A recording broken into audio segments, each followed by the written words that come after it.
Halo teman-teman semua, saya harap teman-teman dalam keadaan sehat-sehat semua. Dalam video kali ini, saya ingin memperkenalkan mengenai dunia cybersecurity kepada teman-teman sekalian. Mudah-mudahan dengan adanya video ini dapat membantu teman-teman semua dalam melindungi diri sendiri dari kejahatan-kejahatan di dunia cyber dan semakin memahami betapa pentingnya pemahaman mengenai keamanan dunia cyber ini dalam kehidupan kita sehari-hari. Jadi, tetaplah bersama saya. Oke, jadi agenda hari ini tidak banyak. Saya tidak ingin membuat teman-teman bosan dengan video yang terlalu panjang. Jadi agenda ini hanya saya buat menjadi 4 bagian, yaitu mengenai saya, mengenai apa itu cyber security, terus mengenai end user education, dan beberapa contoh kejadian-kejadian di dalam dunia cyber security. Oke, seperti pepatah yang mengatakan tak kenal maka tak sayang, maka sudah pasti saya harus memperkenalkan diri saya sendiri sebelumnya.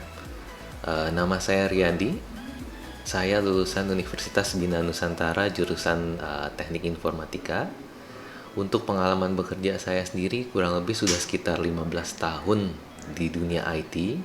Saya kebetulan tidak berpindah-pindah ke industri yang lainnya. Untuk background IT sendiri saya peroleh kurang lebih dari usia sekitar 8 tahun, di mana cukup banyak dipengaruhi oleh ayah saya yang memang sudah lebih dahulu terjun di dunia IT. Untuk pengalaman bekerja saya sebelumnya itu ada di perusahaan research and development untuk wireless network, di mana di sana saya mempelajari mengenai wireless security, bagaimana membuat perangkat wireless network, bagaimana mengimplementasikannya, dan bagaimana mendesain wireless network yang baik. Kemudian saya pindah ke perusahaan distributor IT, di mana di sana saya banyak mempelajari mengenai teknologi-teknologi baru yang cukup populer pada waktu itu.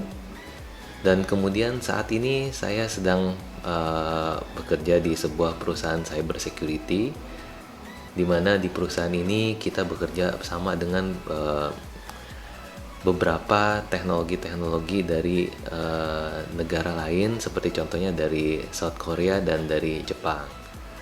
Pada tahun 2010 sampai tahun 2012 saya memiliki sertifikasi sebagai pengajar atau disebut trainer untuk produk Motorola Enterprise Wireless LAN.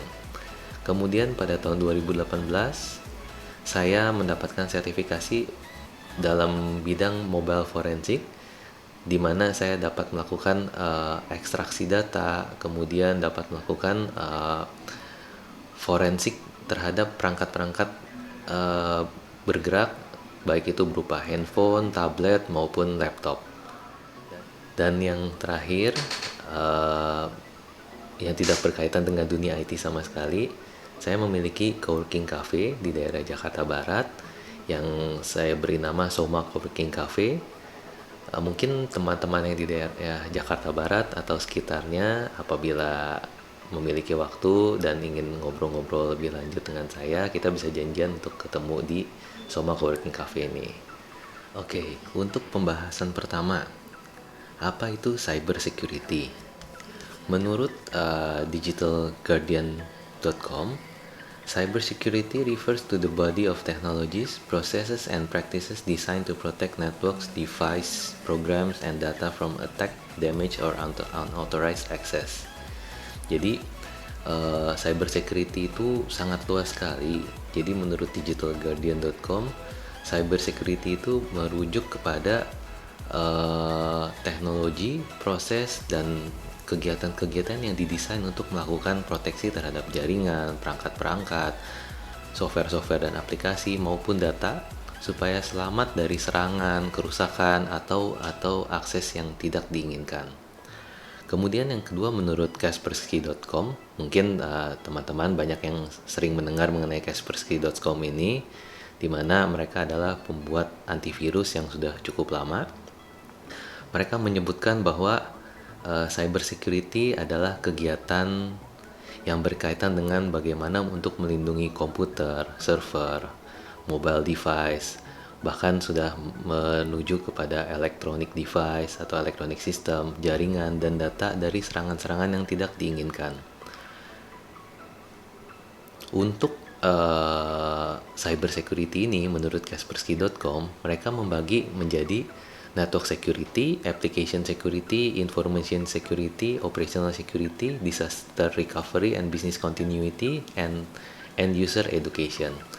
Kali ini saya tidak akan membahas semua topik ini, karena kalau kita bahas semua topik ini mungkin akan butuh lebih dari 10 sampai 15 video yang berbeda. Tetapi saya akan membahas mulai dari end user education, di mana end user education ini lebih merujuk kepada diri kita sendiri dan lebih mudah untuk diaplikasikan kepada kehidupan kita sehari-hari. Kita akan membahas mengenai end user education, di mana untuk end user education ini saya akan membagi menjadi beberapa kategori utama. Yang pertama adalah who. Yang dimaksud who adalah kita semua yang menggunakan teknologi pada kehidupan kita sehari-hari. Jadi apabila setiap hari kita menggunakan handphone, laptop, tablet, smart TV, atau apapun juga yang terkoneksi dengan dunia internet, itu adalah berarti who yang dimaksud dalam end user education kali ini. Kemudian why. Serangan yang terjadi di dunia cyber saat ini sudah semakin banyak dan meningkat dengan pesat. Kebocoran-kebocoran data yang terjadi saat ini sudah menimbulkan kerugian yang sangat besar sekali, baik secara personal maupun secara korporasi. Dan kejahatan-kejahatan di dunia cyber saat ini merupakan sebuah bisnis yang sangat besar. Mungkin teman-teman bertanya-tanya kenapa kejahatan di dunia cyber ini adalah sebuah bisnis yang sangat besar. Mungkin banyak sekali dari kita yang beranggapan bahwa kejahatan dunia cyber saat ini dilakukan oleh individu-individu atau yang seringkali kita sebut hacker, yang bertujuan untuk melakukan kegiatan-kegiatan yang destruktif untuk mencari popularitas atau mencari imbalan yang besar. Itu memang benar, tetapi pada saat ini kejahatan cyber bukan hanya kegiatan iseng belaka, tetapi sudah merupakan sebuah bisnis yang dilakukan oleh organisasi-organisasi yang besar, bahkan sudah sampai ke skala dunia. Tidak jarang pula dilakukan untuk mendukung kegiatan-kegiatan politik. Salah satunya, contohnya mungkin teman-teman pernah mendengar mengenai proses pemilihan presiden di negara lain yang diisukan dibantu oleh pihak hacker-hacker Rusia untuk memperoleh kemenangan. Berita ini adalah salah satu contoh kegiatan kejahatan di dunia cyber yang dalam skala besar dan masif. Untuk contoh-contoh lainnya akan saya bahas di sesi selanjutnya. Oleh karena itu, mengetahui tentang hal-hal ini menjadi sangat penting sekali bagi kita untuk memahami cyber security lebih lanjut. Selanjutnya adalah what. Saya akan bahas mengenai beberapa hal penting untuk kita ketahui sehari-hari. Yang pertama, untuk yang paling mendasar dan pasti akan dialami semua orang, yaitu password. Siapa di sini yang tidak memiliki password? Atau yang paling sederhana adalah PIN ATM. Saya yakin semua teman-teman di sini pasti punya. Dan saya pun yakin teman-teman di sini pasti sering menggunakan password yang sama untuk semua akun email maupun untuk login ke website tertentu seperti marketplace, sosial media, atau apapun juga aplikasi yang Anda gunakan di handphone Anda. Dan sedikit banyak saya pun yakin pasti teman-teman di sini jarang mengganti password secara rutin. Dan berdasarkan penelitian, banyak sekali yang menggunakan password yang mudah diingat atau berhubungan dengan segala sesuatu yang biasanya mudah diingat atau berhubungan dengan kegiatan sehari-hari. Saya akan tunjukkan beberapa password yang paling banyak digunakan di seluruh dunia dari tahun ke tahun. Oke, apakah Anda familiar? Atau mungkin salah satunya pernah Anda gunakan, atau mungkin juga saat ini sedang Anda pakai untuk salah satu akun Anda. Saran saya untuk teman-teman mengenai password dan PIN ini adalah usahakan untuk menggunakan PIN atau password yang berbeda untuk semua akun-akun email maupun sosial media maupun aplikasi yang Anda gunakan. Dan tambahan, gunakanlah minimal 10 karakter dengan kombinasi huruf besar, huruf kecil, angka, dan tanda baca untuk mempersulit para hacker dalam melakukan pembobolan terhadap akun Anda. Dan rutinlah mengganti password dan PIN Anda minimal setiap 1 bulan sekali. Memang hal ini terkesan merepotkan, tetapi demi keamanan Anda, saat ini inilah hal yang paling sederhana yang bisa kita lakukan. Untuk selanjutnya, apakah Anda pernah mendengar istilah ini, OTP atau yang kita sebut one time password? Oke, di sini saya ingin membantu mengingatkan kepada teman-teman semua. OTP adalah sesuatu yang bersifat sangat rahasia dan tidak boleh diberikan kepada siapapun yang memintanya. Baik itu yang mengaku pihak dari bank atau pihak yang mengaku dari admin sosial media atau manapun juga. Saya ingin ingatkan, OTP sangat rahasia dan jangan pernah memberikan OTP kepada siapapun. Nah, untuk selanjutnya, mungkin Anda pernah melihat hashtag atau challenge-challenge seperti ini, di mana beberapa akhir-akhir ini sering sekali muncul challenge-challenge yang melibatkan foto, dan challenge tersebut menjadi viral. Saya ingin ingatkan teman-teman saya, challenge ini memang lucu dan menarik, tetapi dibalik kelucuan dan viral dan menariknya challenge ini, ada sesuatu di belakang yang terjadi yang mungkin saja dapat merugikan teman-teman sekalian. Jadi saat ini sudah banyak sekali aplikasi atau software artificial intelligence yang dapat menganalisa perubahan muka Anda. Nah, mungkin Anda masih bingung untuk apa sih mereka melakukan analisa terhadap muka-muka kita. Jadi pada saat mereka melakukan analisa ini, mereka berusaha melihat seberapa banyak perubahan muka kita. Dilihat dari foto kita waktu masih muda, foto kita saat ini, dan foto kita di masa depan. Kemudian foto kita pada saat menggunakan make up, foto kita pada saat bangun tidur, kemudian foto kita yang dirubah menjadi seperti mirip artis-artis atau menjadi dari pria menjadi wanita. Nah, foto-foto ini akan dipelajari menggunakan artificial intelligence dan machine learning yang kedepannya mungkin saja bisa disalahgunakan untuk membobol akun Anda. Contohnya, saat ini bagi teman-teman yang menggunakan iPhone yang sudah tidak memiliki fingerprint sensor, iPhone saat ini sudah menggunakan face unlock, yang dimana face unlock ini tidak hanya digunakan untuk membuka iPhone Anda, tetapi juga sudah mulai digunakan untuk melakukan autentikasi kepada aplikasi-aplikasi yang berhubungan dengan elektronik atau digital money. Contohnya, misalnya saya menyebut salah satu aplikasi seperti OVO, kita bisa menggunakan face unlock untuk masuk ke dalam aplikasi tanpa perlu lagi melakukan menekan PIN. Yang sebelumnya dimana kita hanya bisa menekan PIN untuk masuk ke aplikasi dan menekan PIN sekali lagi untuk melakukan approval terhadap transaksi yang akan kita lakukan.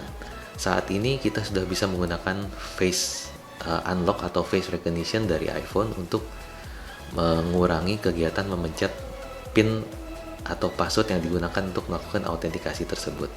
Jadi bayangkan apabila ada sebuah aplikasi jahat yang berjalan di belakang aplikasi digital wallet tersebut, dan aplikasi tersebut berusaha melakukan login dan membypass face unlock terhadap aplikasi digital money Anda.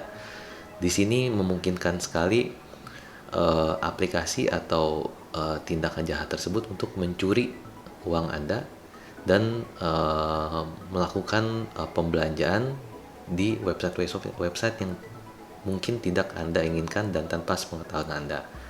Selanjutnya, oke. Di sini saya ingin menunjukkan beberapa kejadian yang terjadi beberapa waktu belakangan ini.